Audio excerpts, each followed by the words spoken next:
Attention, listeners. We have an advisory for the 5 o'clock episode of Dubtalk, Kabaneri of the Iron Fortress. Warning. This episode contains language and situations that are not appropriate for younger listeners. Please be advised. This episode contains spoilers for the entirety of Kabaneri of the Iron Fortress. Tickets may be placed on hold if you so desire to catch up beforehand. This episode contains opinions that reflect the participants and not Dubtalk as a whole. Please be aware of this as you listen. This has been a Dubtalk advisory. Please enjoy your ride. Are you human or Kabaneri? Neither. I'm a Kabaneri!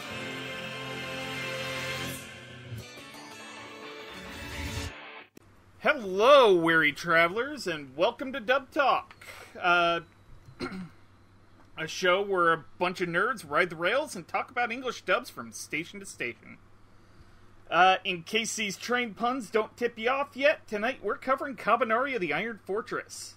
A magical combination of horror and action and zombies and trains and post-industrial Japan.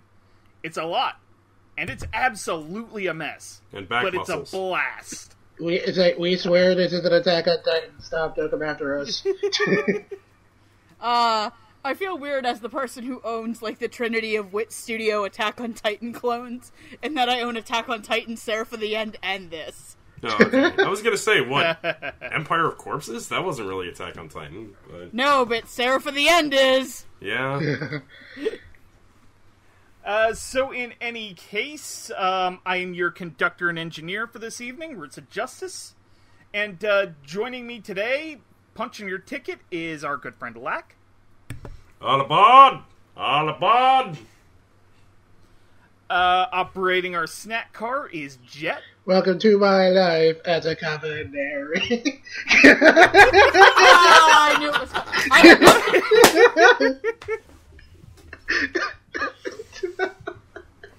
You'll understand that joke a little later in the evening, folks. And handling our sightseeing duties is none other than Megan. If you look to the left, death! If you look to the right, more death! Look to the light? Right. Okay, I heard light. I was like, what? And if you look to the light, you're probably dead. Or in a gritty western reboot of a jump game. Oh, dear. Can the Kabaneri be a playable character in that game? Can the train... They're not Shonen Jump. They can be in my heart. Attack on Titan was almost Shonen Jump, but... But in any case, you guys probably want to know what we're talking about, don't you? Attack on trains. So, who are you talking to there, Roots? Huh? I was like, I'm talking to the audience. Okay, alright. There was a I'm pause talking there. directly to you. Put your pants on, you filthy animals. So the plot is basically on an island nation called Hinamoto. A bunch of, like, zombies with iron bones called Kabane are wreaking havoc everywhere. And in order to kind of protect the population, trains run back and forth from station town to station town. Well, our protagonist Akuma is basically a station engineer who repairs these trains, and then his town gets attacked by the Kabane, and he gets bitten by one of the Kabane. He starts becoming a Kabane, but he's able to stop the process and become what is known as a Kabaneri. So he ends up riding on the Kotetsujo, a train heading to the capital station city of Kongoku, so that one of the passengers can, I guess, deliver an important message. I don't think it's ever made really clear what exactly the goal of getting to Kongoku really is, but... To not die? Yeah, I think, die. That makes sense. escape zombie horde, I guess. Yeah. Because Alright, trains... Woo woo! I need to get a little something out of the way. This is kind of an odd dub for us to cover. Now, Crunchyroll ended up licensing this show, and Funimation ended up distributing. But there's a third company who's basically handling the streaming rights, and that is Amazon. As such, the dub rights to the streaming rights to the dub are not available to anyone, probably because of, like, rights conflicts between the three companies. However, I do kind of have to start this out with a little bit of a statement before we actually get into the ADR crew and all that. So, given the unique circumstances of the dub we are reviewing today, I feel like some things need to to be said basically a bit out of order. Likely due to rights, getting your hands on the dub is complicated. Despite being commissioned by Crunchyroll and distributed by Funimation, the only way to get access to the dub is buying the Blu-ray. Now, the easy thing to do in this situation would be to be angry at Amazon over this, but honestly, like, everyone in this situation is within their rights, and it is what it is.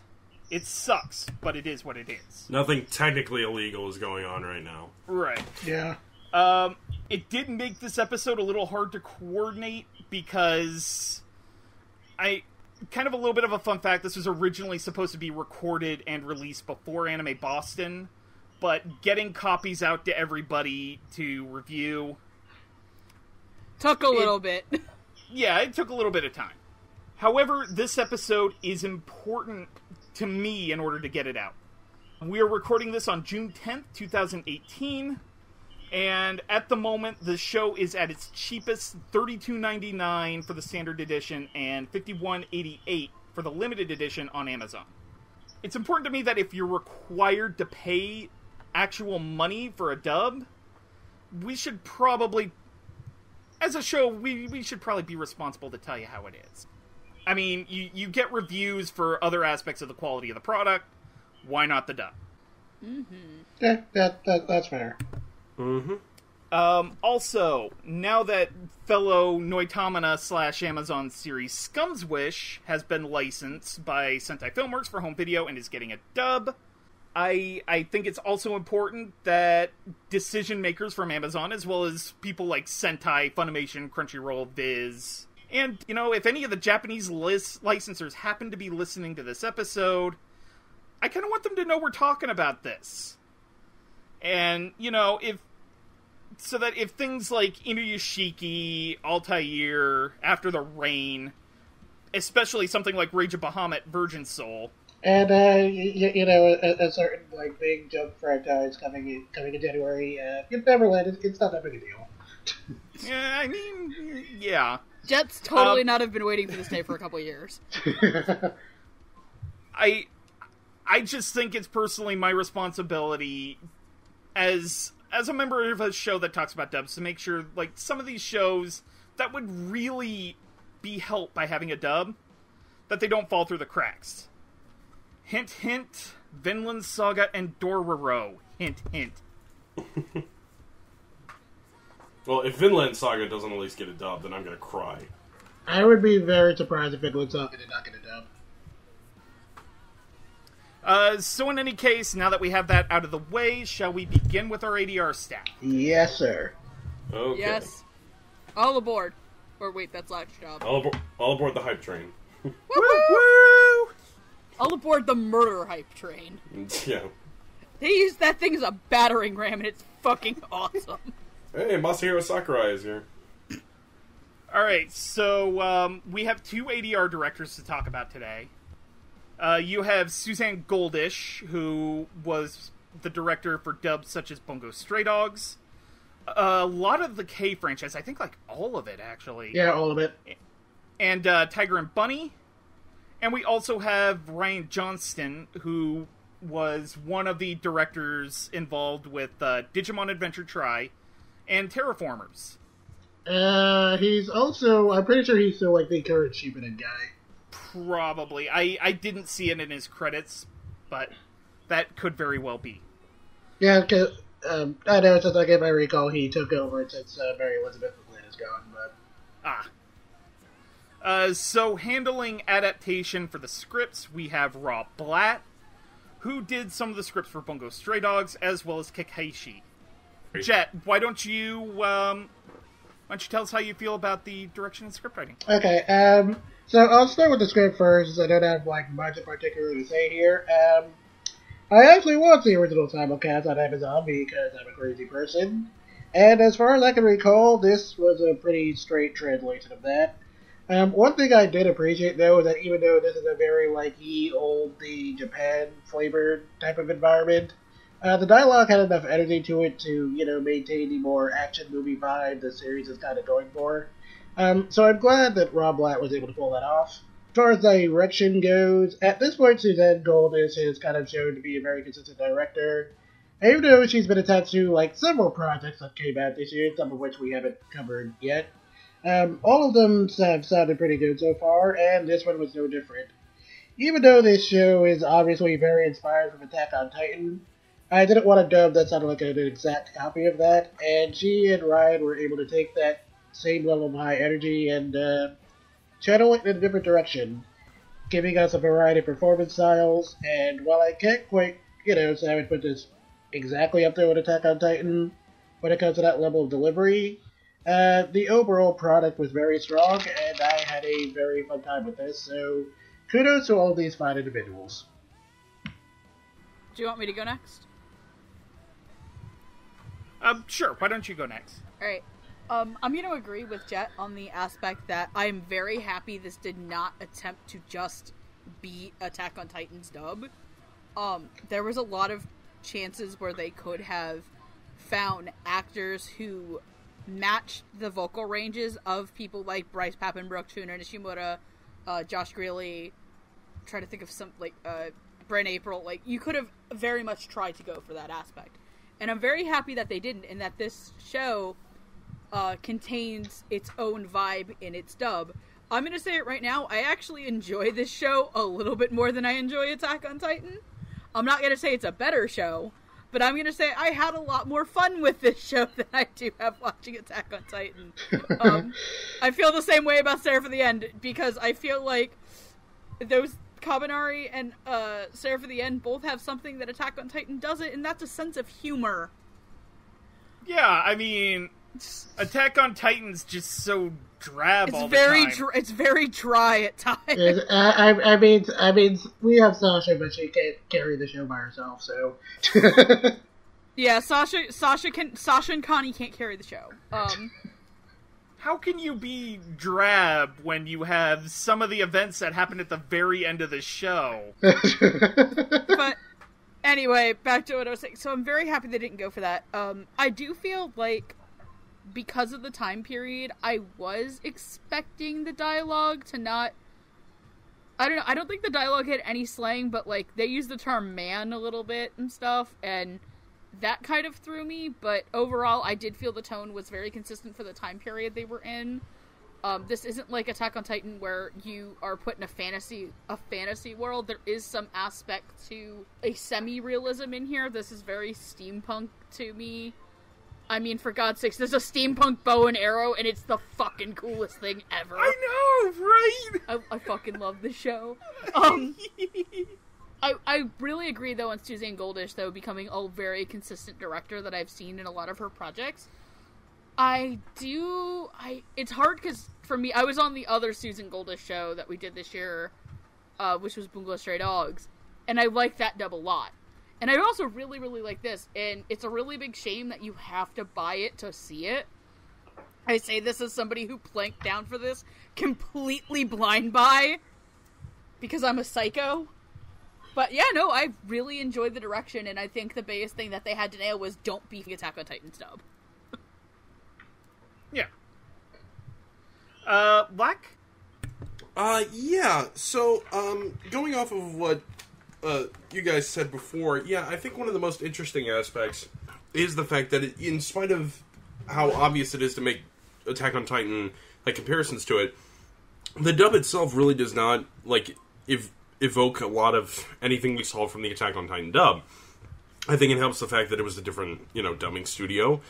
And the fact that, yeah, this one seemed to be a little less quippy than Attack on Titan was, because it didn't have J. Michael Tatum's dialogue in it. It also, it seemed to take itself a little bit too seriously in some areas, but I get why they did that, because honestly, I think that's one of the strengths of this series, is actually how willing it is to take itself seriously. There's the certain moments where I think another great strength of this dub is the fact that when people got angry or sad, they just unleashed it. The actors were just not holding anything back. Like, they yelled, and they yelled loud. Like, they were not holding anything in. And I like that a lot. Yeah, as far as so far, that's pretty much all I have to say about the direction. So. I find it really funny that you brought up how loud everyone yelled, because I actually, honest to God, thought my copy had a mix issue on it. Really? And then I realized that I thought my TV had been turned all the way up. And then I think I went to watch, like, Toonami one night, and I was like, wait a minute. Oh my God, I'm so dumb, my TV's down by, like, not, like, a few knocks.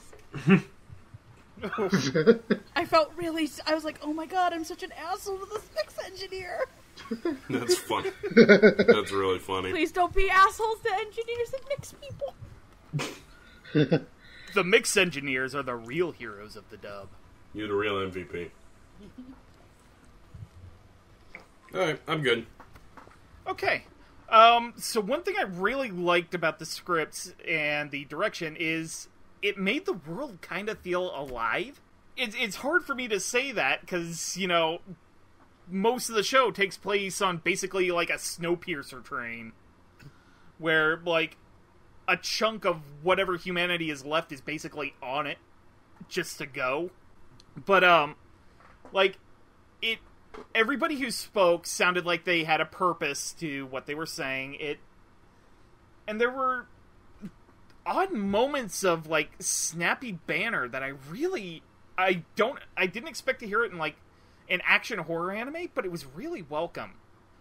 And, going off of what Megan and Lax said, I really do appreciate that they didn't make this California Attack on Titan. Not just in the scriptwriting and direction, but in the casting as well. I think there's basically, like, one, maybe two actors who cross over in the show, between the two shows. And I thought that was a really welcome touch. Don't get me wrong, I like Bryce Papenbrook, but if he were both Eren and Ikoma, I would be annoyed. So, overall, I really like the direction, and I really like the script writing. So, are you guys ready to move on to our first batch of sort of kind of engineers and people with jobs on the train? Woo-woo! Alright, so first off, we've got sort of Ikoma's engineering buddy, Takumi.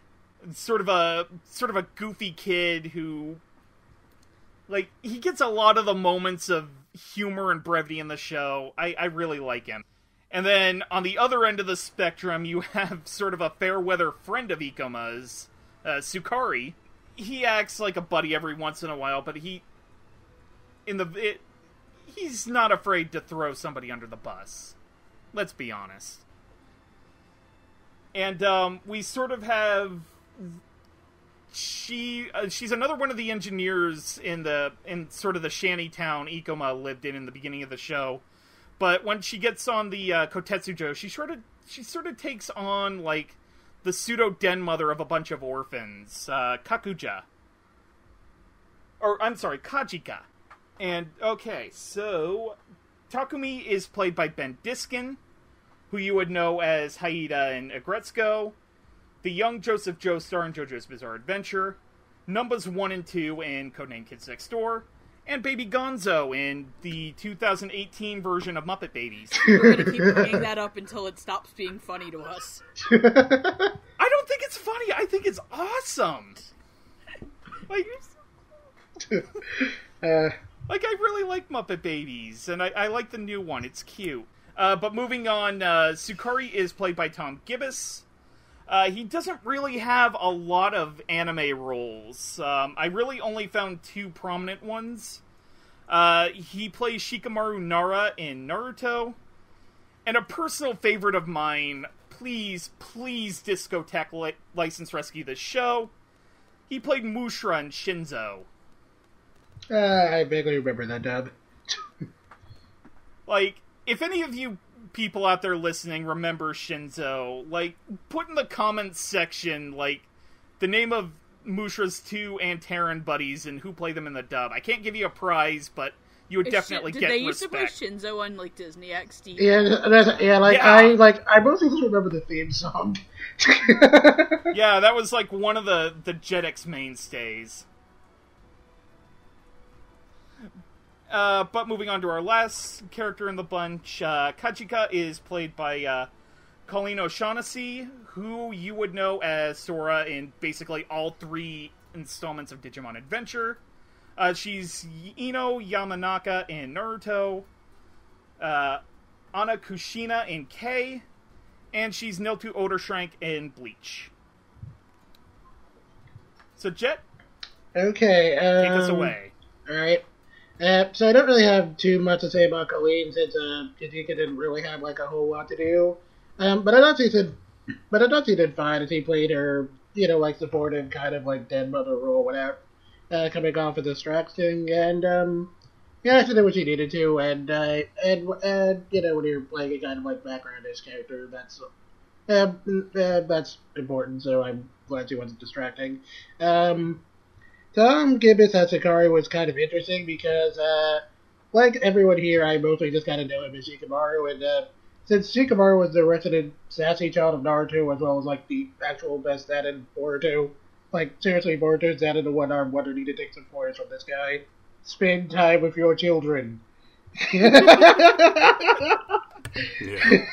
Spend time with your kid, you deadbeat Hokage. I'm already gonna say this, that Shikamaru's son is easily the best character because my favorite Seiyu plays him. Okay, so anyway, he was a sassy guy there, so him being the sassy one here was a good fit. And he played that very nonchalant, kind of bitter attitude very well. My favorite bit from him was definitely that scene where he, like, very badly tries to console a child. Oh, yeah. God. Yeah, that was what pretty a funny. dick. I have another favorite scene with him. Yeah, so I really appreciate like how blunt his delivery was, and it really kind of, sold me on this guy's worldview. And it's part of why that whole like fake betrayal thing didn't come off as like too big a surprise for me. I also enjoyed Ben Diskin as Takumi, though I was a little surprised it wasn't Bryce Papenbrook, mostly because Yuki Kaiji played Takumi in the Japanese version, and that seemed like a pretty obvious in-joke. But like I said before, I wanted this to sound distinct from Attack on Titan, so I'm actually kind of glad they didn't pull that. But anyway, I've gotten pretty used to hearing Ben Diskin in more like central roles recently, so seeing him play a supporting character was, a pretty nice change of pace. And he does a good job of, playing like the supportive bro. A lot of his interactions with Ikoma are pretty funny, and you can also, really tell when he's concerned for him, and there's like a really strong sense of sincerity in Ben's performance. And it kind of makes what happens to Takumi in the end a little bit harder, but yeah. I think that's basically it for me. I guess I'll go next. So I liked Colleen O'Shaughnessy as Kikuja? Yeah, Kikuja? Kajika. Some of my favorite stuff for her is when they're in the town for Tanabata, and she goes to Mume and is like, "Hey Mume, I need you to protect me as we go around town," and then it cuts to just Colleen O'Shaughnessy being like the world's greatest shark, where she keeps yelling at people about food. This melon's half rotted! What do you mean I'm gonna pay this much for it? And it was really nice to see that switch flip in her between, like, being kind of the kind motherly one to all the kids, and then just being an absolute badass in the market. And then she also is really good at when she needs to, be not only a friend, but, like, a moral center to Mume. And I think Colleen O'Shaughnessy really wraps all of that up in it. Sorry, hold on. I have a thing for names, because I'm bad with names. I'm so sorry. Tom Gibbs as Sukari. I had kind of pushed Roots into talking about Sukari. I'm like, he's pretty prominent in the intro. We need to talk about Sukari. And I'm glad I put him in, by the way. He's such a shithead. My favorite interaction with him is, I think it's in episode 3, whether they stop the train to do the thing for, to burn the big pile for their dead, and, Yukina's like, God, you're such an asshole to him. And he's like, yeah, I know. Like, I love that scene. And just the delivery of, oh yeah, I know, sold me on his character. Because this guy knows he's a piece of shit, and he just doesn't care. He's just like, you know what? This is gonna get me to survive. And Tom gives... And I like that he's not what I remember Shikamaru sounding like, because it's been a hot minute since I've watched Naruto. And Shikamaru isn't an asshole. He's just fucking done with everybody. This guy is an asshole who is done with everyone. So there's that extra layer. And then, Ben Diskins, you actual precious angel in this show. God, Takumi is such a bro. I would go into battle with that dude. Like, God, Ben just got so much out of him just got so much out of that character. And I was really, actually, pleasantly surprised that was Ben Diskins, because, like, the last show I watched Ben Diskins in, he was a total loser because he was Haida in Negretsuko. And just getting to hear him kind of be like... And one thing I'm also going to appreciate is that Takumi's a bigger boy. Takumi's a big dude. Like, he's kind of fat. And they didn't give him, like, kind of a slower tone of voice than they did, like... He doesn't sound like he's, like, kind of got the big fat guy voice. Yeah. Which is something I really appreciate. He sounds at the same register of a teenage boy, or, like, I want to say he's, like, somewhere between 16 to 18. I know Probably. I think I looked up one character, and when we get to him, I'm bringing up how old he is. Oh, yeah. That he sounded like he was in the same range as Akuma and Sukari, and that he didn't kind of sound like, hey, like, he didn't have, like, the fat kid voice. So I appreciate that out of Ben Diskins. Hey, buddy. You're gonna eat that grilled cheese? Yeah, basically. Star Wars Episode 1, The Phantom Menace, was the most thing since my son. Mr. Plinkett, ladies and gentlemen, Yeah, in his cameo appearance. I think it was really great to be here. We're Go gonna ahead, finish Black. these pizza rolls. Go ahead. I'm done. Okay, he's 17, by the way, Megan. Okay, he is 17. I figured he was, like, somewhere between, like, 17 and, like, 19. Like, 17 and 19 years old. I really don't have that much to add, except it was really nice to hear Ben Diskin play an Everyman again, for once, because lately he hasn't been playing Everyman as much as he used to. So seeing that is kind of cool, because he tends to play very protagonist-type characters, again, at least recently. So having him play someone more in the background was kind of nice. For Kaji-Kun Sakaki, they aren't really in the show much, but I gotta admit, they did make a big impact. Sakaki specifically, because when you brought up the whole thing when he does the terrible job of consoling the child, I still completely remember that scene, and I'm like, wow, yeah, that's... Admittedly, that did give the show some personality. Kachika, yeah, she showed up every once in a while. I didn't get a huge, like, vibe off of her. Like, she didn't make as big of an impact, but at the same time, I never disliked her character. I never thought, like, I thought Colleen O'Shaughnessy's voice fit very well. I didn't have any problem with her voice being Kachika, because Kachika is a very basic, character design. There's not much too distinctive to her, so she can have kind of a very unoffensive, very simple voice, and I think it fit her really great. So, in spite of the fact that these characters didn't have much to do, I do think they at least had the right fit for them to be able to shine in a way that they might not have shined with less distinctive actors under them. So, yeah. Okay.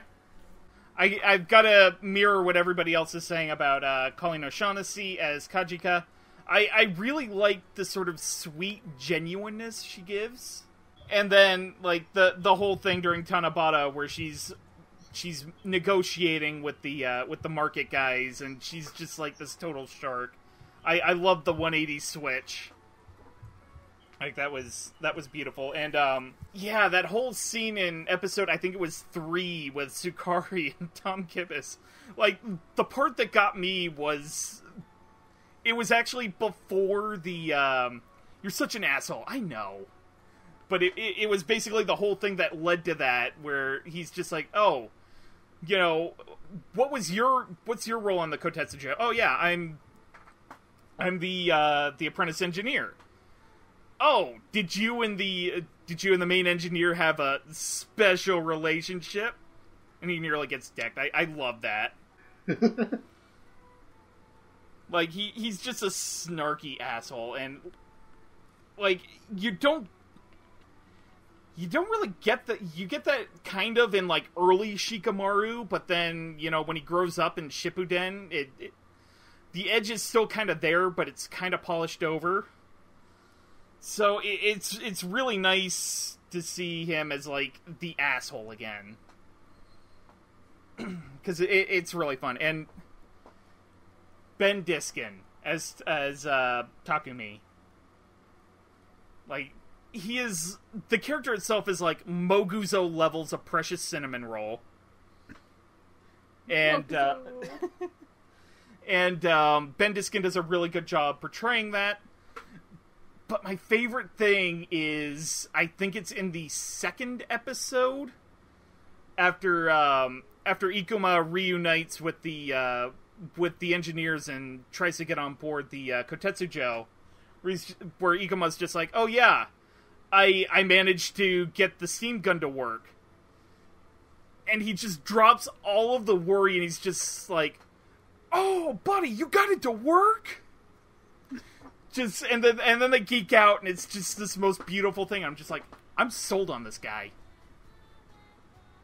And he deserved better. He deserves so much better. Pour one out. Let us remember him. And Taps plays gently in the background. Alright, so, shall we move on to the actual crew of the Kotetsujo? Yes. Yes. Alright, so starting off, we have sort of one of the engineers. It's very strongly implied he's a foreigner. And I've got some stuff to say once... Actually, you know what? I'll just say it right here. Fun little fact, he's played in the Japanese version by a man named Maxwell Powers, who's actually an American. And in the Japanese version, he peppers in, like, random English words into his speech, and it's fun. And we have sort of one of the soldiers aboard the train, Kibito, and the apprentice engineer / conductor with the sweetest fucking back muscles on the face of the earth. Oh, the yeah. meme queen of 2016 Like- so Like, Chef fucking Kiss wit. Chef Kiss. Yukina. She can break my back with those abs anytime. God. I just got done. I thought I just got done recording the horny episode. I love you, hun. God, you fucking know me. So in any case, in the English dub, Suzuki is actually played by someone I wasn't actually able to find any anime credits for. His name is Elijah Ungvari, and, like, this seems to be his first anime. He's apparently Australian, from what I saw. Okay. That actually makes a lot of sense. I mean, this is a Studiopolis dub, so I guess just random people coming from nowhere just, you know, is usually how it goes. It's usually either extremely well-known people or newer actors. Who the hell are you? Yeah. So Kibito is played by Kyle Hebert. I know who the fuck that is. Kyle Hebert is known as Sosuke Aizen in Bleach. He is Kazuichi Soda in both episodes of the Danganronpa 3 anime. I'm sorry, both chapters. He is adult Gohan throughout the Dragon Ball franchise, Z, GT, and Super. And he's also Berserker in Fate Zero. Hey. Oh yeah, he was. Sorry. I can't believe you forgot my boy Kabina. Also, like, he has so many roles for days. Like, if you've liked sort of a manly character, he probably played him. Yeah, I don't know. I've just finished this year where everyone screamed a lot. Just having Kabina here makes sense. True. Let's use the train as a drill. Pierce through the heavens with your train. What does that make the tunnel? Oh, God. Oh God. Shit. My brain just went to something awful. Oh no, not the stereotypical innuendo scene. No. No, there's a really, really, really, really bad thing. It's like someone described BL. You know, the train going into the hole? That's BL or something. Like that. Just Jet go. Okay. Yukina. She is played by Abby Trott. You would know her as young Peppo in Anohana, Machi in Hunter x Hunter, Veronica in Seven Deadly Sins, and I really want to cover this show, but I don't know if I'm gonna be able to because of, again, similar to Kabaneri availability issues. She is Nakatanya in Raka Braves of the Six Flowers. Curse you, Ponykin! So Jet, why don't you start us off on how you feel? Okay, so I didn't really have any notes for Kabaneri's Kibito. But I definitely enjoyed what I heard. Kabaneri's, he's pretty experienced in playing big guys. So he did a really good job of, playing it up, making the character sound, it's kind of beefy without going too over the top. And he was very pleasant to listen to. As far as Elijah goes, this is obviously my first time never really hearing him in anything, and I really liked it. Like Roots was saying before, the most distinct thing about Suzuki in the Japanese audio was that he had, a very obviously American accent to highlight the fact that the character is obviously a foreigner. And I was really wondering how the dub would handle that. And I appreciate that they give him a slight accent, but not a super distinct one. Which I'm kind of glad for, because I feel like a really obvious accent, like a super British accent or something over the top like that would be really distracting. Chip, cheerio, good chap. Yeah. and Suzuki's mostly just there for comic relief, so while I can't say that Elijah, got any really big moments that stood out to me, he was pretty funny and I enjoyed listening to him. I was very surprised to see Abby Trott as Yukina, since I think I hadn't really seen her in any Studiopolis stuff before this. But I also really enjoyed her. She played Yukina's kind of, stoic and quiet personality very well. And I definitely appreciate how she played off of Elijah's more, eccentric performance. As well as, a lot of her deadpan responses to everybody, especially to Tsukari's kind of, bad boy attitude.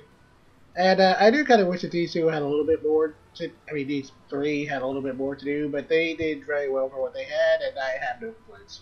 Okay. It's probably going to be the quickest section I've ever done on this podcast. I'm an idiot who really kind of skipped over episode previews, and that's where Suzuki does a lot of his acting. Oh, wait, there were episode previews? Yes! Oh, they're probably on, the last disc. Oh, did you watch all the way through the credits? They just didn't do episode previews on the disc? I didn't get episode previews. I don't know what the whole deal was. I'm pretty sure I did. It's the Untitled stuff usually doesn't have previews, but they do on the disc releases. Huh.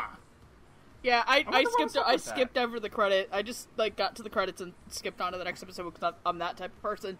Huh. So I really I'm just gonna agree with what Jet said. I really actually didn't really notice Suzuki, and I do apologize. I should have been paying more attention to him.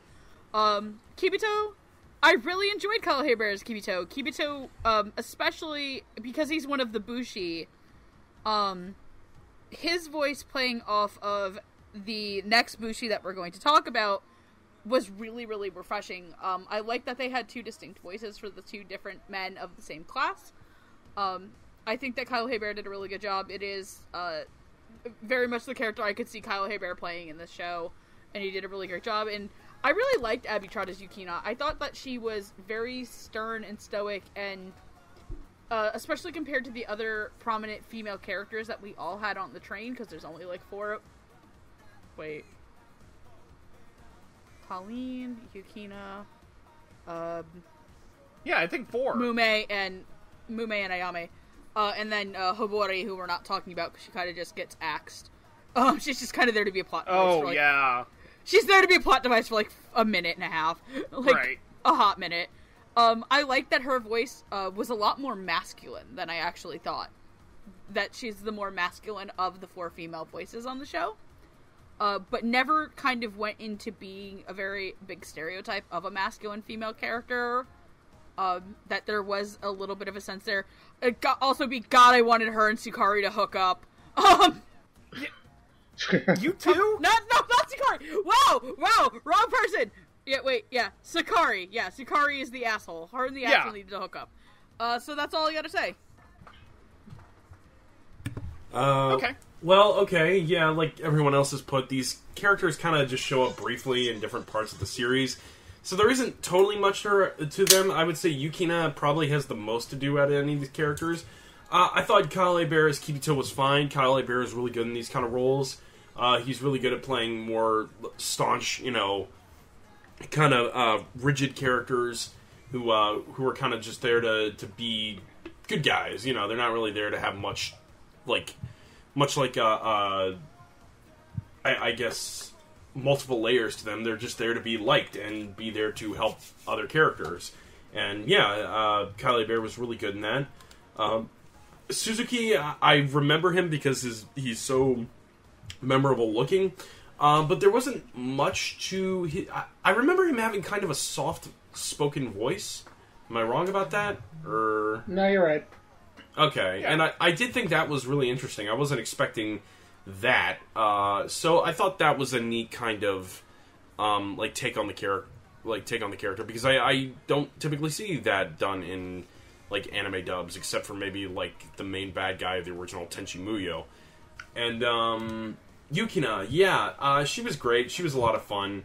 I liked how Abby Trott kind of, besides sounding a little bit more masculine in her voice, I like how stoic she sounded, and it never really came across as just wooden line reading. And I think that's a really hard line to walk across, and I think Abby Trott found the right sound for that. And yeah, as far as secondary characters go, they were fine, and I thought all the actors did a perfectly good job. So yeah. Okay. So I think I'll start with Suzuki, who I really appreciate is a newer name in anime dubbing. I always like seeing new names in cast lists. It's a really cool thing. The acting pool's growing. And I sort of like that gentle, soft British accent he gives to the character. It's never really... it's not as intrusive as his Japanese voice. Because I did watch a couple of the episodes subbed while it was airing, because I got access to my dad's Amazon Prime account. The whole random peppering of English words, and not accented English words, they're perfectly American English pronounced. I really like that wasn't present in the dub. That was sort of an out of place goofiness that kind of took me out of the sub version, and I appreciate that it's not there. As for Kyle Hebert as Kibito, there's not a lot I can say that hasn't already been said. I really like sort of his older brotherly sort of tough guy voice. He does a really good job with that. It kind of sounded like a little bit of an older Gohan, which I really like his Gohan voice. And Abby Trott as Yukina, Like Megan was saying, I really appreciate that they kind of made her voice a little more masculine. Like, that's a really delicate balancing act, and I think if they had given her a little too gruff of a voice, it would have, it kind of wouldn't have sounded like it would have been something that fit the character design. So I really appreciate that. She gets a lot of kind of good moments with Sukari, too. Like, in particular, the third episode, I'm kind of bummed they didn't hook up in the end. Maybe the movie, though. Maybe it's gonna be like Yamato 2202, where it's just like Mike McFarland and Felicia Angel suddenly reveal they had a kid. like that kind of thing would be cool, where they just kind of got like married off screen. That would be kind of cute. So are we ready to move on to the sort of nobler members of the Kotetsujo? Oh god, yes, let's talk about my husband. Sure. So starting off, we have Kurisu, who is who is basically the head of the Bushi guard, and he protects the other character we're talking about, Ayame, who is Train Jesus. From what I understand, she is the daughter of the governor of one of the station towns that gets attacked. So she is trying to get to the capital in an attempt to save basically the townsfolk under her ward. I think that's basically and her mission. uncle is one of the shogun's men. That's why she's gonna get there. So, Megan, why don't you tell the audience the story of Kurisu? Oh god, that he's my fucking husband. Oh wait, I gotta tell you who plays them, don't I? Yes. So Kurisu is played by Jameson Price, who you would know as Yukichi Fukuzawa in Bungo Stray Dogs. With the sweet guitar riff. He is Iskandar, King of Conquerors, aka Ryder in Fate Zero. He is Albert Maverick in Tiger and Bunny, and Chad Yasutora in Bleach. And we get to talk about this person for the first time on the show. Oh my god, I'm so excited! Ayame is played by Veronica Taylor, guys. Man, I'm so excited. You would know Veronica Taylor as... What year is it? as Straya Tordekun in Mobile Suit Gundam The Origin, the OVAs. She is Amelia Wheel Tesla Celine in The Slayers. She's Setsuna Mayo, aka Sailor Pluto in Sailor Moon. And come on, you'd think I would really talk about Veronica Taylor without mentioning she's the original 4Kids voice of Ash Ketchum in Pokemon. And also May! And Ash's mom! And she was an April O'Neil, too. She was an April... Nico Robin in the 4Kids dub of One Piece. And this is the first time I've ever actually seen her play a female character. With a southern... She gave Nico Robin a southern accent, too. Darn you, Horgans. So, fun fact, this is the first time I've ever actually watched a show where Veronica Taylor's a woman in it the whole way through. Wow. 26 years. Do I get to tell my Kurisu story now? Yeah, go right on ahead. And I guess I'll just go first for this round. So, one, I love Kurisu. Kurisu is straight up husband material, on the tier of Young Wen Lee from Legend of the Galactic Heroes. So I was on the phone with Roots one night, just talking, because that's what couples do, and we were going through the cast list, and then I found out that Kurisu was 19. Yeah, that's something I'm going to talk about when it's my turn. And then we found out that Kurisu was 19. So I went to look up something about who played him in the Japanese.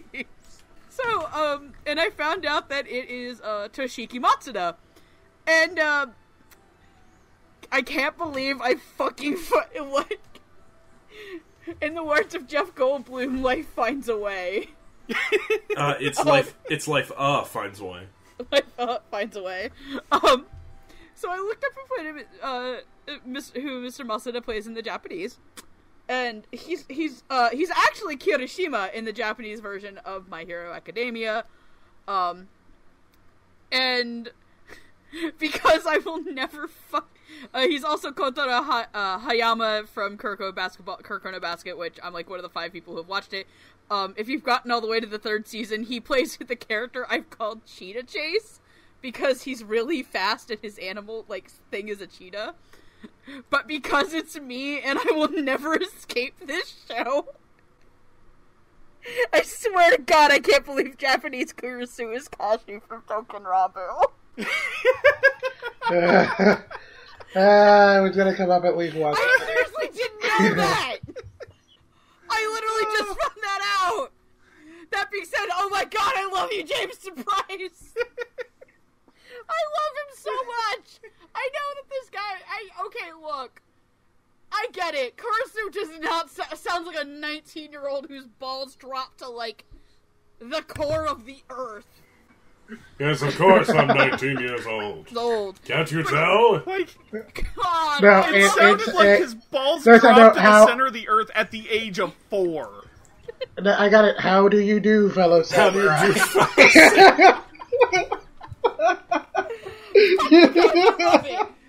love it. I don't Good night, care. everybody. That's it. Podcast over. Play the Curb Your Enthusiasm music. Da da da da da. I love it so much. I don't even care. It's a good performance. Hang on, let me see if I can do my best Jameson Price. How do you do, fellow samurai? Oh my God. Bless you, Lack. Bless you. Christ. I loved it so much, though. My favorite thing is I never thought Jameson Price could do Moe. Never. Because Kurisu gets a couple moments that are of him just being an absolute putz for Ayame. You gotta imagine Jameson Price thought, well, this is a first. So. It's alright, Jameson, we need you to play a lovesick puppy. Because, good lord. Also, can I talk about my favorite Kurisu thing being when, he finds Akuma in episode, I think, 11. And he's just got the science guy from Biba on a leash. Chained up by the hands. And the guy tries to sass Akuma, and he just literally punches him out, and then pulls him back by the chain. And yells at him. My God, I fucking love you, Kurisu.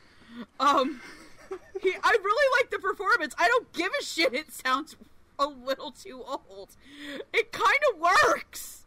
And then, oh man, I didn't know how I was gonna feel about Veronica Taylor playing Ayame.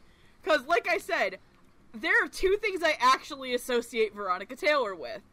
One of them is Ash Ketchum, and the other is Night on the Galactic Railroad. Oh yeah, I forget, she was Queen Esmeralda's, too. From what? Oh yeah. From friggin' the Captain Harlock series. Oh shit. Yeah, that one they actually dubbed. Yeah, Veronica Taylor actually has a really cool range. Yeah, I wish she'd actually play Queen Esmeralda's again, because she's a really good fit for the character. Yeah, she has a scary range, all things considered. Yeah. Yeah, but yeah, for my thing, I'm used to her actually playing literally an immortal 10-year-old and a talking cat. Those are the 2 big things I associate her immediately. So I loved her Ayame. I liked that she had the sense of nobility, but she was also just very warm and very open. I call her Train Jesus for a reason. Everyone she meets can literally, she's why did, instead of becoming a lynch mob, why don't we all help each other? Get on my train. Yes, I will follow this woman into this train. Speaking of which, God, I love when she realizes, I love the scene between her and Jameson Price in episode 2, where he's looking out the top of the train, and she's like, what do you see? And then he's like, you don't want to look, and she pops up and she sees her dad as a Kabane, and it's is that my father? And it's no, that's a Kabane. And then her dead dad's stupid hand keeps fucking them over. But, God, she really played... I think that the two of their voices really played well off of each other, despite, you know, when they dub anime, you don't record in the same room at the same time. But the energy they got off of one another really helped in that she also had a sense of, like, youth and inexperience, which really helped, as well as, just this sense of also being able to change herself as a person. Because she has inherent biases that eventually get broken. So their chemistry actually did help a lot. Like, who would have thought? Yeah. Who would have thought friggin' Veronica Taylor and Jameson Price would have good chemistry together? And be probably the other couple. I was like, I swear to God, I think when they threw him back on the train in the last episode and they looked at each other, my immediate answer was, "Kiss her, you idiot." You know, I just realized something funny. What? That Ayame's actor is Ash Ketchum, and Kurisu's actor has played Giovanni. Oh, God. Oh, you're right! Oh, God, just somebody go. Okay, so I gotta say, I was very surprised to see Jameson Price's Kurisu. I mean, I've heard him do, like, younger characters before, but, he has such a naturally powerful voice, and it's kind of associated him with, you know, like, really big dudes.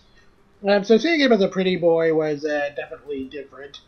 And, while it was a little weird to hear Jameson Price's voice coming out of this guy, he got the character very quickly, and he gets across this very, you know, proud, self-assured attitude. It makes Kurisu feel like a very, you know, very kind of seasoned warrior, which he's, you know, supposed to come out fast since he's like the leader of the bougie. And the other thing I appreciated that, well, you know, he does have the very powerful Jameson Price voice. He can also be really funny when he needs to. Like, whenever Kurisu needs to be kind of dorky or awkward. Like, you know, especially with all his interactions with Ayame. Jameson Price's delivery got a lot of laughs out of me. And by the end of the show, it was one of my favorite performances of the dub. So, it's really nice when a dub can pull a 180 like that. So, I definitely appreciate it. Of course, what I really want to talk about, though, is Veronica Taylor, because, man, I am so glad I actually could talk about Veronica Taylor on this show. I know, right? And so, yeah, I mean, I suppose this was going to come eventually, but she's actually my favorite anime voice actress when it comes to dubs. And one thing I really appreciate about her as an actor is how wide her character range is and how quickly she can get into a role. And she plays Ayame with this very, you know, like, regal and refined attitude, where you can tell the character comes from, like, a place of privilege and she knows how to command respect when she needs to. But at the same time, you know, she's also this very sweet, you know, caring girl who wants to look out for everyone and, you know, do whatever she can to keep them safe.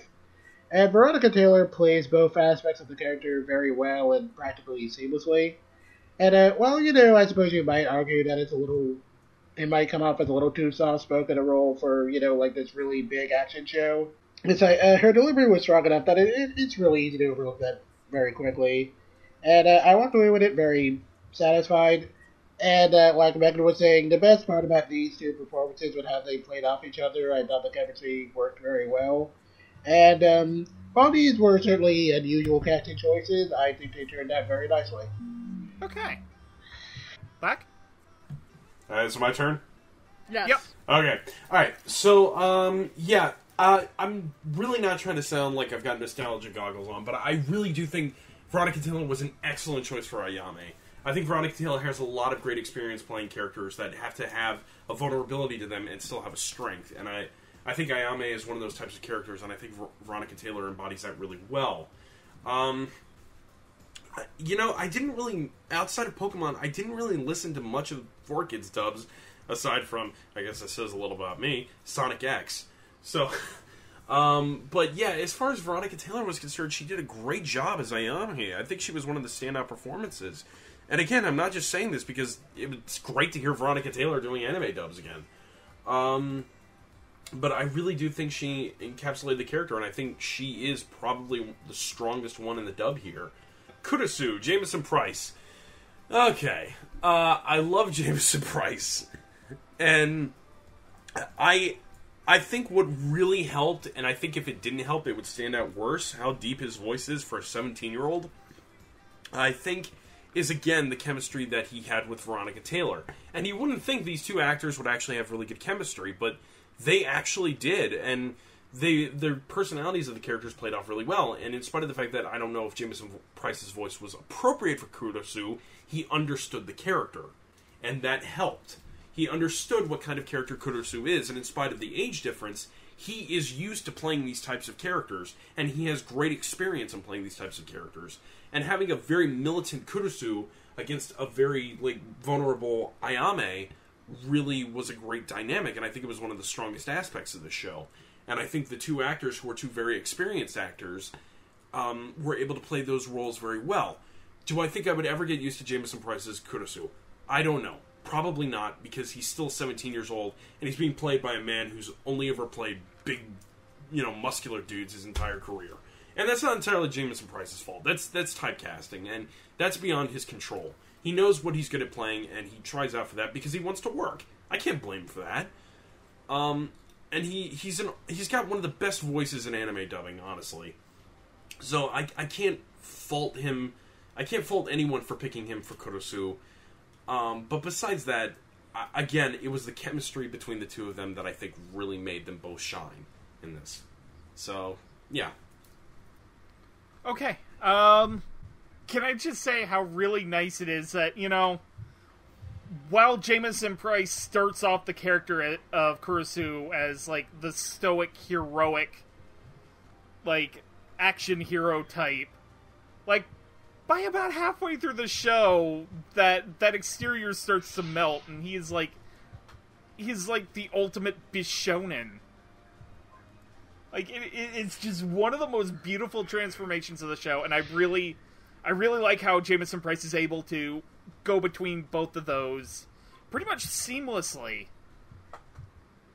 He gets to see the big action sequences really well, and then, he's escorting Ayame toward the third act of the show, and he's just this doting. The show kind of makes it clear that he likes her, and it's just all those awkward encounters, and it's just this most beautiful moe thing. I didn't know Jameson Price could be moe, and this is something I can cross off my bucket list. Because, listening to an actor be moe who you didn't think could be, it's beautiful. And I'm extremely moe. Ugu. I love him, though. Ugu desu. And, God, Veronica Taylor as Ayame. I've known for a while that Veronica Taylor can play a woman. Not just, Mei in Pokemon, a 10-year-old girl. She can actually play, mature women. And this, even knowing that, this performance blew me away. She's delicate when she needs to be. She can harden herself when the performance calls for it. And then there's also this mellow softness, especially when she's around Kurisu toward the latter half of the show. God, it's beautiful, and I get to talk about Veronica Taylor on this show. This is so cool. And I really like Ayame, and I really like the performance. But, we need to move on to our next group of characters, which includes, I think, another person we get to talk about on the show for the first time. Well, we get to put a lot more emphasis on this person. Yeah, we did briefly. Because he's way past cool. Yeah. I was also going to bring that up as a segue, but, first of all, we've got Biba, who is totally not a bad guy, guys. What are you talking It's about? okay, you can trust this guy. But yeah, he's totally not the bad guy. He's Mume's brother. What are you talking about? She can vouch. And also one of the Nobody with pink hair is ever evil in anime. Yeah. Speaking of talking about voice actors, who plays... Well, and then we're also going to talk about one of his main henchmen, and one of the ones who actually makes it to the end of the show, which in and of itself is kind of impressive. The blue-haired one, Uryu. He's the one who kills the spider. Yeah, and he also gets a badass motorcycle. A badass steampunk motorcycle, mind you. That sprays blood all over your carpets. The most metal thing on the planet. A steampunk motorcycle that sprays blood. Somebody loaned that out to Kiss. In any case, like, for the first time, we really get to talk about this person on the show, and I'm really excited. Biba is played by Roger Craig Smith, who you would know as basically the current voice of Sonic the Hedgehog. From, I think, what was it, like 2006-ish? He's been playing it for a while. At least since Colors. So. Yeah. Okay. So yeah, like 06, 08-ish. I'm saying probably like 2010. Because Ryder still had the 4Kids cast. And 06 definitely still had the 4Kids cast.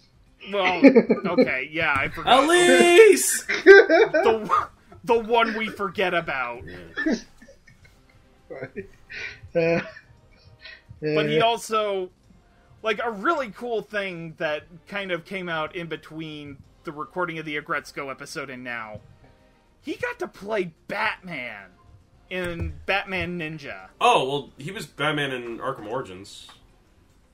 Yeah, like, he's like one of the big voice actors for Batman, but he's actually relevant now, because he's in an anime. He is Shinji Hirako in Bleach, and Deidara in Naruto Shippuden.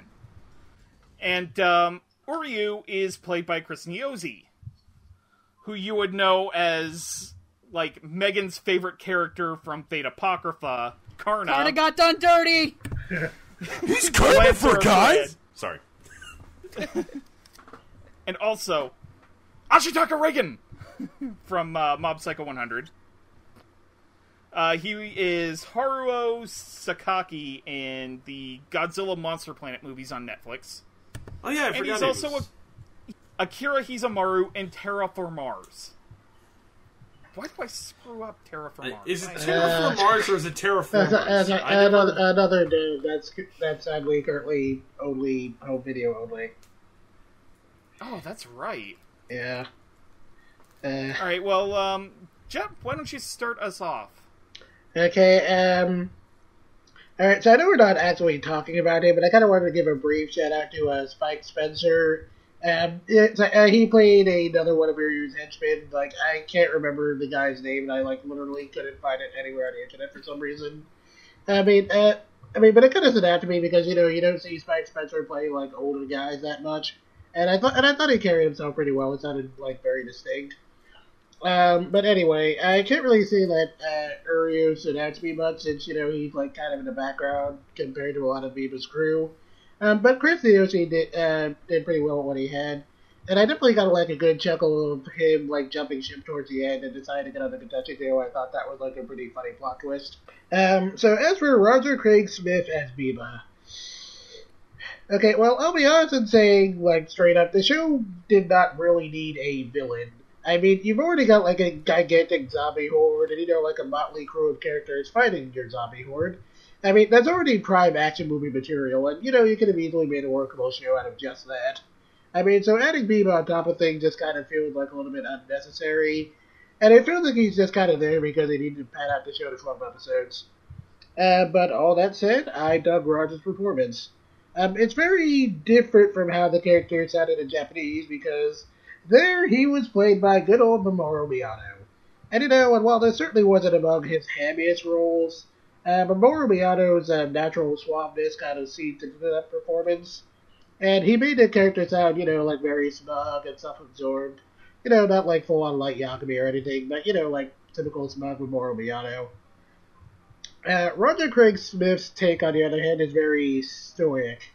Like, he's not super quiet or anything, but he plays Biba with, like, this very calm and reserved attitude that kind of makes him sound more heroic in a sense, which I guess kind of fits his role in the plot. And since he's, since something comes off as, like, not quite right about the guy, something kind of, like, unhinged lying beneath the surface. And that's not a performance fix even during some of Biba's louder moments. And it's interesting because Roger Craig Smith is, like, certainly capable of going full on ham. I mean, he's Data, for Pete's sake, and he's freaking Sonic the Hedgehog. But this comes off as a very, odd choice in vocal direction, but one that I think works. It gave the character a lot of presence, and while it was certainly different than what I was expecting, it kind of gave off this very complex false hero vibe that I think kind of sells how broken of an individual Biba supposedly is. I mean, it wasn't enough to make me think the show wouldn't have been better off without Biba, but it did make me appreciate the character just a little bit more. And it's great when a performance can make me reevaluate how I feel about a character, even slightly. So to Roger Craig Smith, I say, well done, good sir. Alright, okay. So I've been going next. Kristen Yossi did a pretty good job as Uryu. Sorry. Like Jet said, the character kind of, like, sneaks... Okay, Kristen Yossi plays a pretty good little sneaky snake of a child. A teenager. So in the scene, I believe he's the one who stabs the spider next to Ayame's head, right? I believe so. I think so. That's kind of his standout scene next to when he's like, oh yeah, so can we come on your train? But for me, oh god, I've been wanting to make this joke for like a week and a half now. Imagine if Sonic the Hedgehog's taunt in Smash was, you're too weak. Man, Roger Craig Smith as Biba really made that character for me, because Biba's just kind of like, I do kind of agree with Jet that Biba isn't needed, but Biba also makes the show fun for me in that he is, this is gonna sound really weird, he's kind of like, what if Erwin from Attack on Titan was just fucking evil? Yeah, I can see that.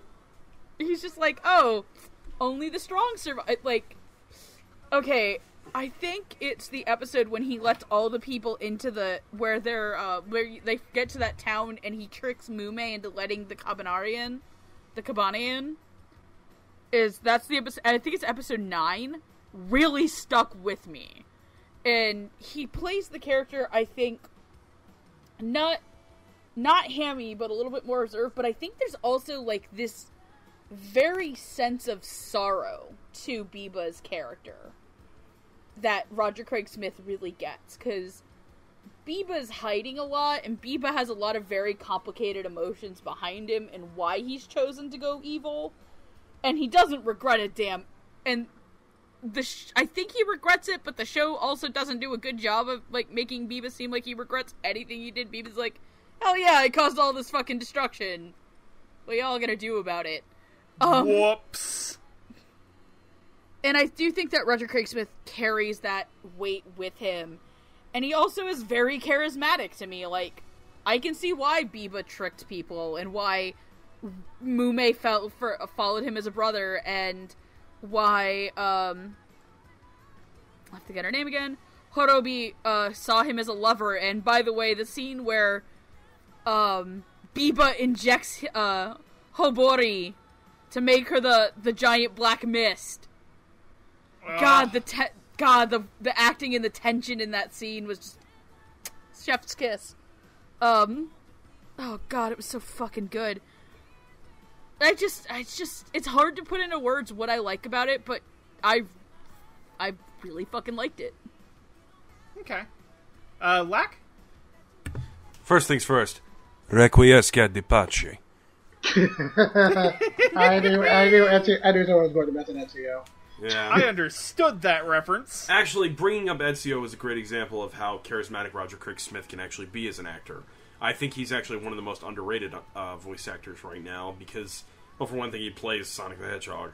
So that's always going to be kind of a, people are always going to kind of, like, sneer at that. Like, really? You're the voice of Sonic? Okay. But I do think he's a fantastic actor. He was like a comedian before he became a voice actor or something, I think. I can believe that. Yeah. And I remember he also was like Dalton in Code Geass or something like that, which is crazy because that would have been the first time I had heard him long before I ever knew he was going to be Sonic the Hedgehog. And yeah, it's really great to hear him in another anime dub, honestly. And I think his charisma really helped the character of Biba, who, let's be honest, is kind of generic. There's nothing really that interesting about Biba.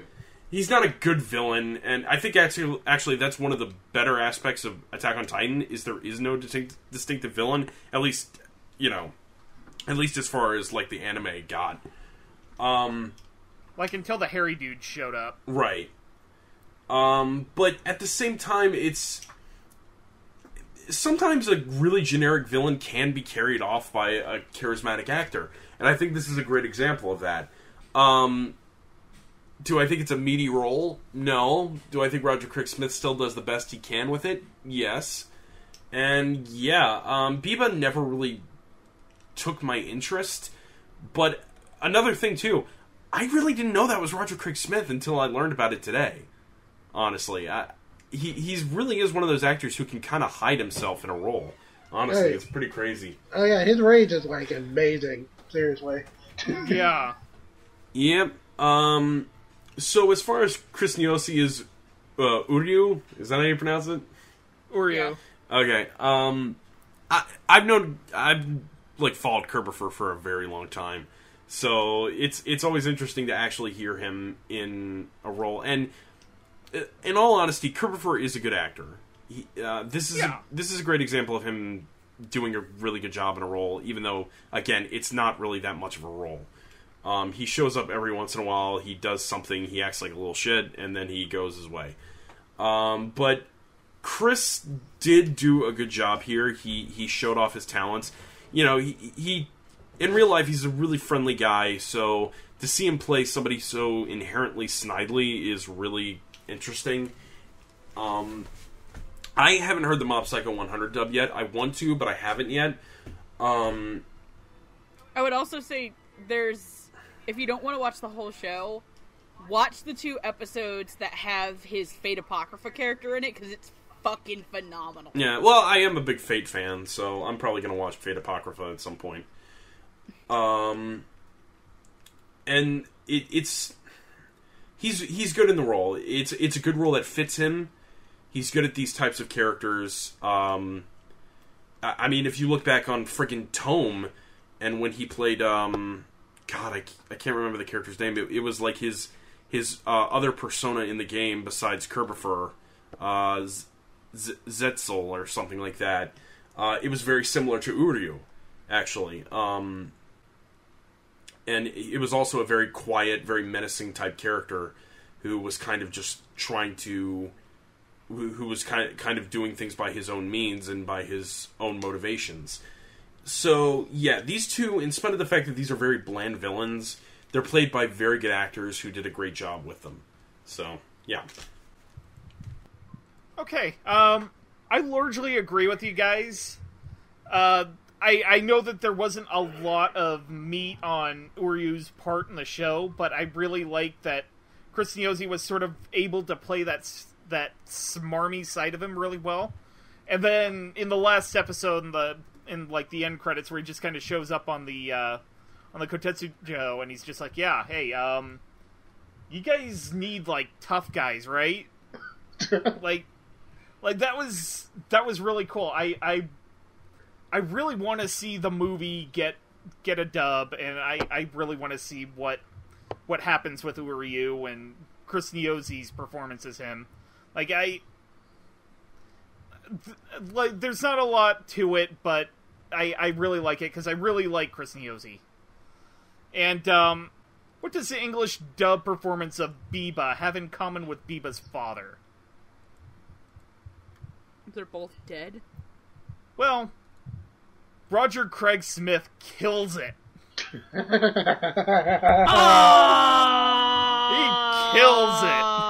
Da-da-da-da-da. Oh. Is this grounds for me to be able to Do I have to stick with this? This is a legal means for divorce. Yeah, exactly. You're... God. Oh, that's the second worst pun I've heard tonight. We're just sleeping on the couch tonight. Like, I really like that Roger Craig Smith gave the character a sense of ham. The scene that sticks out for me is Mumei's flashback sequence, where her parents are dead, and then Biba shows up in her life, and he's giving her the spiel about how only the strong survive. And, like, I honestly got Aizen vibes. Like the villainous transformation of Aizen from that scene. And basically the English performance, because I did not actually get that far in the Japanese version. Like, I think I maybe got, 5 or 6 episodes into the Amazon stream, and then I just never got back to it until I bought the Blu-rays. I do agree with you guys that the character of Biba just is kind of there. You really didn't need it. Like, in all truth, Biba's father probably would have been a more interesting antagonist, like the Shogun. Biba was a Final Fantasy villain AF. Oh yeah, he looked like one too. Like, especially in, the final fight where he actually injects himself with the serum, and then, yeah. And and then he actually looks like a Final Fantasy villain. But, I really like Chris Niozzi and Roger Craig Smith. They were wonderful performances for characters that probably would have been kind of boring if they didn't have decent people behind them. Mm-hmm. Alright, so our last group of characters are our two leads. We have the mysterious girl who's made a Kabaneri through mysterious means. Mumei, who journeys on the Kotetsujo. She has her own mysterious assignments given to her by Biba. She actually turns on the crew for a bit, and then, power of love and all that.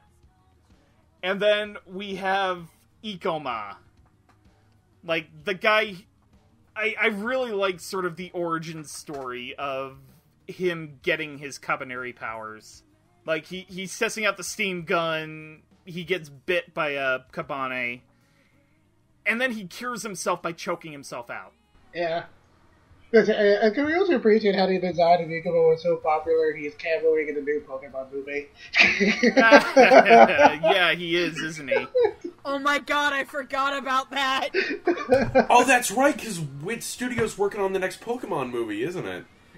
Yep. Like, if they don't get Ikoma's English dub actor for that, I'm gonna be a little bummed, because that seems like an intentional nod. Come on, Pokemon Company! I mean, they have like guest actors coming all the time, so it's reasonable. Yeah. So Mumei is played by an actress by the name of Janice Kawaii. You would know her as Yuzu Kurosaki in Bleach. She is Kukuri Yurizome in K Missing Kings. She's Peko Yama in the video game version of Danganronpa. She is Ami in Hi Hi Puffy Ami Yumi. Come on! And she's Jenny, a.k.a. the XJ9 in My Life as a Teenage Robot. Story of my life. As a Kabaneri. I still feel like we got cheated out of a Jenny Phantom crossover with that show. Dude! Preach to the choir. That would have been cool. And Ikoma is played by Robbie Damon. You would know him as Mamoru Chiba, aka Tuxedo Mask in Sailor Moon. He is Gil Thunder in Seven Deadly Sins, Soray in both the game and the anime version of Tales of Zestiria, Prompto in Final Fantasy XV, and he is the California voice actor of Izumi no Kami Kanesada in Katsugeki Token Rambu. And he was also recently Spider-Man. Also, congratulations, Robbie. I know you just had a daughter. Yeah! Congratulations. Okay, Congratulations on the expanding family. Okay, so I guess I'll start with Moonbay first. I was very surprised to see Janice Kawaii here. Since, she's done her share of anime roles in the past. But she's a lot more known for her roles in Western animation like XJ9. And, the only anime I largely associate with her were, Yuzu and Bleach, where, she mostly just had to sound, like, very cute. And, Shizuku in Hunter x Hunter, where she just kind of sounds, like, very odd. So this is definitely different than what I was used to from her, and I totally dug it. She does give Moonbay this kind of, cutesy boy-girl voice, but she plays it with a lot of sass. And she gets across this very, like, devil-may-care attitude where, she just kind of does whatever she wants. And I love how she's able to, just clap back at anyone who rubs her the wrong way. And, of course, while Moonbay does have quite a bit of sass to her, her character arc is, mainly about transforming, towards, becoming a little bit more empathetic and hopeful about the way she feels. And, I'm a little bit divided on how I feel about said character arc, since, I don't, totally hate the idea, but it did feel, a little bit cheap to have so many of her problems come directly from Biba. And, kind of needing Akuma to save her, even if it is, more an emotional thing than a physical thing. I feel like that might have worked out. I feel like that might have worked out better if they actually had killed off Akuma in the end and made Moonbay the permanent protagonist for whatever sequel we're getting, but, it is what it is. And, Janice Kawaii handled that transition in Moonbay's character very well. And, there was definitely a very notable difference in her tone toward the end of the show, where Moonbay decides she wants to protect her new family, and, I really enjoyed the performance. As far as Robbie Damon goes, I'm not gonna lie, I was actually a little bit let down when I first saw the casting choice. One, because, like many of us, I had actually misread Amazon's, original listing of the release to mean Chris Yossi was going to be Akuma, and I thought that might have been interesting. And, secondly, because of how I feel about, Ikuma's Seiyu Tasuku Hatanaka. Tasuku Hatanaka, stood out to me in both this show and in Uchiyo and Tora, where he's Uchiyo. Because he has, this very unusual voice for, the typical shonen action lead, where he has this very, kind of gruff, very earthly quality to his voice that sounds, a little rough around the edges and, the usual smoothness you'd expect from leading character. But it also carries across with, very strong sense of sincerity to it, where, almost every line he says feels like he really means it. And, while I like Robbie Damon a lot, and I definitely haven't, been disappointed by anything he's done up to this point, I was kind of worried I wasn't going to get across that same experience, since, Robbie Damon typically plays leading roles in a kind of smoother quality to his voice, not unlike, say, Vic Mignogna. And, normally that wouldn't be, too big a deal to me, but, Tsuku Hatanaka's delivery was definitely kind of the main reason I liked Akuma a lot to begin with. And I felt like if he had a more, generic-sounding voice, I might not have cared for him as much. But having said all that, Robbie Damon really nailed it. From the moment Akuma says his first line, there's, this incredibly dorky sense of sincerity to Robbie Damon's performance, and it won me over almost immediately. Whenever Akuma feels, really passionate or really excited about something, getting a steam gun to work, there's, this real sense of enthusiasm in Robbie's voice. And when Akuma gets angry, Robbie just sounds like every ounce of rage. And speaking of rage, one thing I really gotta give props to is how he handled a lot of Akuma's screaming. Because this is a Tetsuo Araki show, and, that's kind of his thing, with main characters, having to scream their lines a lot and whatnot. Especially when it comes to, dramatic moments, when Akuma gets kicked off the train. But, instead of, just speaking really loudly or going for, a more typical sounding scream, it's a much more raw sound where it sounds, almost like he's choking on blood. And I haven't heard anything like that fierce since, well, frankly, Bryce Papenbrook's Eric and Aaron in Attack on Titan. I honestly did not think we could get this kind of performance out of Robbie Damon, but he really went 110% on this one. And not only is it probably my favorite work of his currently, this is actually my current front-runner for favorite male performance of this year. So, Robbie Damon, great job. Excellent. Megan? Sure, I'll go next. So, I want to start with Mume as well. I really dearly enjoyed Janice Koei as Mume. She was sassy, fun, but she also got a lot of Mume's fear down. Especially when Mume has to deal with, the stuff in, I believe, episode 6, where she believes that if she isn't being reckless, she's useless. Like, where she's not killing enough. Yeah. So, I thought she nailed that, and I also... It really sticks out because it's a Mume moment to me. Is when she, is running through the city that Biba has tricked her into, letting all the Kabane in. Is just her reaction to when she finds a mother and daughter. And she's like, "You're safe now." And she turns around and the mom is holding her body next to her little daughter who just got bit. And she's like, "It'll all be over really cool." And they basically murder-suicide each other. The daughter and her reaction to that. So that to me is some of the highlights for Mume. Is not when she's being a sassy little badass. It's when she's being vulnerable and very much like she has to let the inside out. So when she's trapped as the black fog and she's going through all like the butterfly and all that crap shit, I thought that was some of the best acting for her. And Mume was actually one of my favorite performances in the show. So I can't really expand more on what Jet said, but I have to certainly agree about Robbie Damon as Akuma. This isn't my favorite Robbie Damon performance of the year. This is probably actually my number 3 behind Smith from...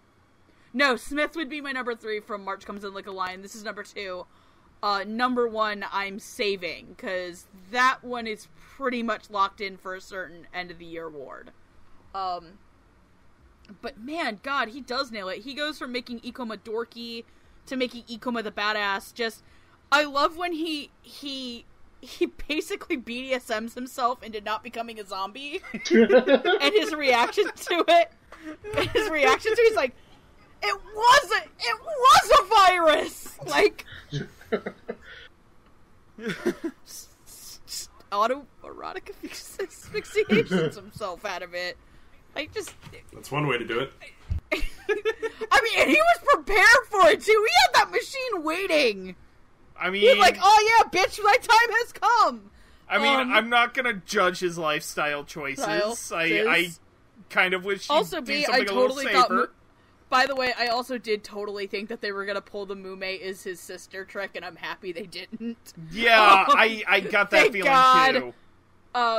But man, like, whenever he had to do Ikoma's vulnerability, Robbie Damon nailed it, and that's some of my favorite stuff that Robbie Damon does, is when he does get to play these very, like, not badasses, but kind of dorks, that have gone through some shit, and then they start slowly pulling it back so you can see the core, and I think that's where Robbie Damon, I think, to me, excels as an actor. And I say this as somebody who needs to fucking finish Persona 5. That being said, I fucking love the two of them. They were great leads. They also had great chemistry with each other. Their bantering back and forth felt like they were both in the same room at the same time, just doing it with each other naturally. Okay. Black? Yeah, not much to add on there. I think Robbie Damon is actually a really good actor, and I think one of the best aspects of him as an actor is his commitment to any role. He really is not afraid to just pour 120% into anything he plays. He's one of the best screamers in voice acting right now, honestly. And I think he was an excellent choice for this main role, because Ikuma is a kind of unique character. He's meant to be kind of a cool guy, but he's also meant to be kind of a nerd, which is not the type of character you usually get in anime, even with Attack on Titan, which is the thing we always compare this to. It's like, Eren Yeager is not really a nerd or a cool guy. He's just a dumbass. Yeah, but Ikuma is kind of meant to be a nerdy cool guy. So I think it was a very good choice to not have Ikuma be played by, like, Bryce Papenbrook or something like that. Because I think you need somebody who's different and plays different roles than that. And Robbie Damon is kind of one of those guys who tends to either play the cool guy or the nerd. Because he's got that kind of voice. At one moment he can be smooth and kind of suave, and at the next minute he can be really dorky. So yeah, I think he was an excellent choice for Akuma. He was definitely one of the strongest aspects of this dub. He was great at keeping people's attention as far as like following the MC is concerned. I'm trying to think of any standout moments. Anytime he kind of had a revelation or anything like that was a pretty good scene. Because again, Robbie Damon is really good at like selling emotion. Like he's actually very good at that. Janice Kawaii as Mume. There were moments when she felt a little too bratty for me, to be honest. But there were also a lot of moments where her strength as an actress came through. And I did start to feel for Mume. In spite of the fact that a lot of times she came off arrogant, but as the story progressed and you learn that it comes from a more damaged place, and you start to sympathize with her a little bit more, I think that's when Janice kind of came into her own. I think a problem of that was probably just they didn't really know what to do with Mume at first. They weren't sure what kind of character and what kind of direction she was going in, and I think that may have hindered Janice a little bit for how to play the character. But as they progressed, I think they started to understand where her character was going, and it was able to help her kind of get more fit into the role. And once she did get fit into the role, she fit very well. So, yeah, that's my thoughts. I'm gonna start with Mume here. I actually did kind of like that bratty aspect of her, like especially like toward the starting half of the show when the sort of civilians aboard the Kotetsujo are starting to accept her as a person. Because, by the way, there's like a whole subplot in the beginning of the show with, can we trust these people who are like half Kabane, half human? Mm-hmm. But like after she started to gain their trust, like one of my favorite comedic scenes with her is like two guys fighting over a rice ball. Like one of them draws a fucking knife. And then she's just like, yeah, hey, you're scaring the kids, break it up. And then she just starts beating the crap out of these two guys, and everybody's just like, stop, he's already dead! Like the Simpsons meme.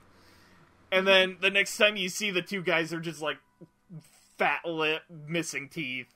I thought that was kind of funny.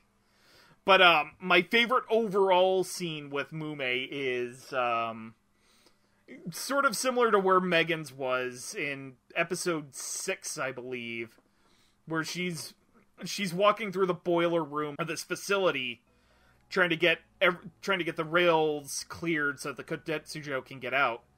But it's where she's chanting this mantra, and it's eerie as hell, because it's just like, yeah, I am the claw, I cut down everything in my path. And she just starts chanting this, and it's just, like, it's so good, and it's so eerie, and it nails that sort of, that side of the character really, really well. Where she, like, to draw on, like, Clone Wars, it's like, the good soldier follows orders, like, with the one clone trooper who gets orders 66 early. I really like that, and it's good. But moving on to Robbie Damon, I really like how Robbie Damon plays Ikoma so much differently from Eren Yeager. Like, Eren Yeager is just like this little ball of angry. Like, at everything and everyone. Just, I'm gonna kill all the Titans, Which, Bryce Papenbrook does a really good job with that, but there's, like, a little more subtlety to Ikoma. He doesn't want to kill all the Kabane. Like, he just wants to live. And, like, that sense of desperation is something I really got out of Robbie Damon's performance. And he can also be goofy. He does the yelling really well. Like, that was actually one of the things I appreciate with the dub overall. I know it's really hard on voice actor vocal cords, but, like, everybody who needed to yell actually yelled. The tension and the emotion is palpable. Like, I really hope their vocal cords are okay. I just hope they're okay. And the standout performance for Ikoma, the scene that really kind of gets to me is the it's the same one that I really like from Takumi. It's the second episode where Ikoma is finally reuniting with everybody, and he's just like, yeah, I actually killed a Kabane with my gun. And he and Takumi are just kind of geeking out, and then he's just like, yeah, one of them bit me, but I'm okay. It's just a flesh wound. It'll heal. It's alright. And then, of course, guns get drawn on him and all that, and it's a party after that. Oh, actually, you know what? Even better. Sort of the more serious side. In the same episode, when he's kicked off the train, and he decides, you know what? Fuck it, I'm gonna die. I'm gonna go out in a blaze of glory, and then I'm gonna laugh at these people from the afterlife. Just that whole speech as he's pulling down the drawbridge so that the Kotetsujo can get out, and then he's just sitting on the train platform crying because he's glad they made it out. I like how that whole scene is like ended with comic relief where Mume just straps his leg to like a winch and it drags him. It's really good, and I really appreciate that Robbie Damon can do the really serious side of Ikoma. He can also do the really aloof and the really goofy sides too. Like it is a complicated character, and I'm glad he just like nailed everything he needed to nail. So good. Like, he may be one of my frontrunners for Best Male Actor as well for this. Like, I think he's about on par with Griffin Burns. I really wish I could have a runner-up in the Dubbies, though. Because then I could run them both. I get 2 spots, but that's because I've been here for forever. Alright, so I think that brings us up to final thoughts. So, Jet, why don't you start us off? Okay, so yeah, I had a lot of fun with the show. I mean, sure, it rips on Attack on Titan pretty shamelessly, and the last third is kind of a little bit weak. I mean, but it really feels like you're watching a Hollywood zombie blockbuster in anime form. And I mean, it's pretty easy to turn your brain off and have fun with it, and you know, that's where Rocky's really good at that sort of thing. So yeah, it's fun time. And like I said before, I really wanted this to have a dub that sounded very distinct from Attack on Titans. And it's that Studio has really delivered, as there's a lot of very strong and very unique sounding performances here, and much like the show itself, you know, it's not quite at that Attack on Titan level high, but it's a great time. And you know, if you want to enjoy this series in English, I can't imagine getting something much better than this. Fantastic job to everybody who worked on it. Excellent. Megan? I love the hell out of this dub. I like this show a lot. I didn't think I was going to enjoy myself as much as I ended up doing. So, and the dub honestly really did help it. I do think this is a crying shame that because of very, very odd licensing rights that the dub is so hard to get a hold of. But I would say this is one of the ones that's a pretty okay blind buy to have. This was fantastic, and I loved every second of it. I thought it was a beautiful dub for the show. It's not gonna probably get one of my dubbies. I think I said this during Devil's Line, which I recorded literally like 2 hours before I recorded this. This has just been a really stacked year. So it's gonna be hard to pick a best dub of the year for me. This might be just a little under. Lack? Yeah, not much to add. I actually did like this show a little bit more than I thought I did, but I don't know if I would necessarily say I think it's great. But, yeah, I think the dub really does help a lot. I think the commitment for the actors to the show really helped sell the show in even its more silly places. And I just liked the overall, like, feel of the actors because they have this sort of, like, otherworldliness in, like, some of their line readings and stuff like that, which kind of helped sell the whole mystical aspect of it. And I don't know, I just, the commitment, yeah, just the energy that they all had and they brought to their roles really helped sell a show that honestly might have just been really mediocre had it not been for the specific cast. If you are going to check it out, I would recommend the dub just because it's a lot of fun, and even when the dub may start to border on cheesy, the show borders on cheesy, so it all just works out fine. Yeah. So, yeah. Alright, so, like, needless to say, I really, really enjoyed this dub. Like, a bunch of solid performances. this and Bungo as like the Crunchyroll, we're dubbing this elsewhere, and like Funimation's distributing this for us. Like, those two shows, they make a pretty high benchmark for this whole Funimation Crunchyroll partnership deal, and I am really looking forward to what else this brings us. And I really, on an aside, I really hope that Funimation and Crunchyroll can continue to release catalog shows that just have these really good quality dubs. And I mean, even the catalog stuff that Funimation has dubbed themselves is really, really good. But I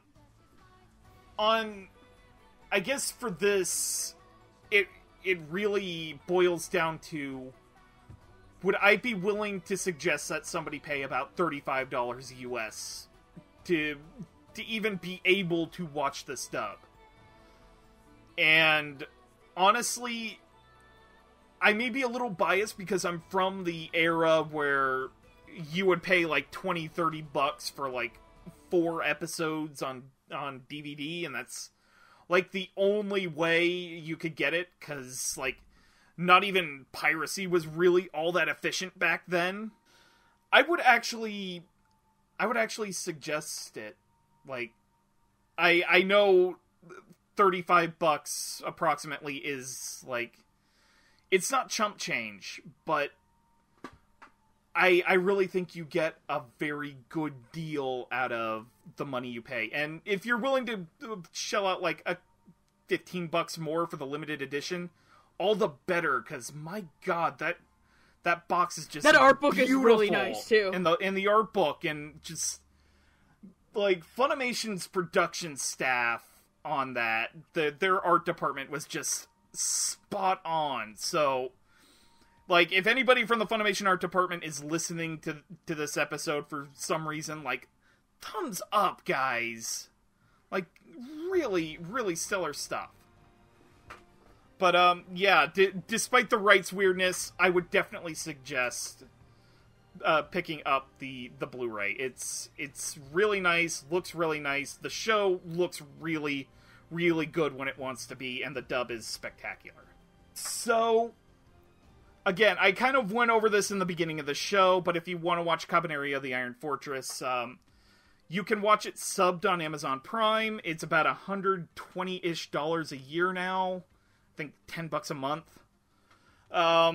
The show is also available for kind of streaming on demand purchase on Steam. I can't remember the exact price, but it's Steam, so it'll always fluctuate. Like, I think it's about 20-ish bucks. And if you'd like to watch the dub, it basically Blu-ray's your only choice, unfortunately, but it is worth the price. And so if you would, if you'd like to see more of what we're doing, you're probably watching this on YouTube, or, you know, we may have finally gotten the audio-only feed going. You can find us on YouTube at youtube.com/dubtalkpodcast. We also have a Twitter account by the same name, and also Tumblr, and I think Instagram as well. Mm-hmm. And, Jet, where can we find you on the internets? Real quick, you can find me on Twitter at @DivineNega, where I'm, usually talking about anime, cartoons, politics, ranting about something. You can also occasionally find some stuff on my blog, Animation Infinity, where I will occasionally write things. And you can also find me on the Fandom Post, where I write seasonal reviews and stuff. This season I'm writing annual reviews for My Hero Academia. And then you can also find me on Podcast O&A, where we shoot the breeze about anime news. Excellent. Lack?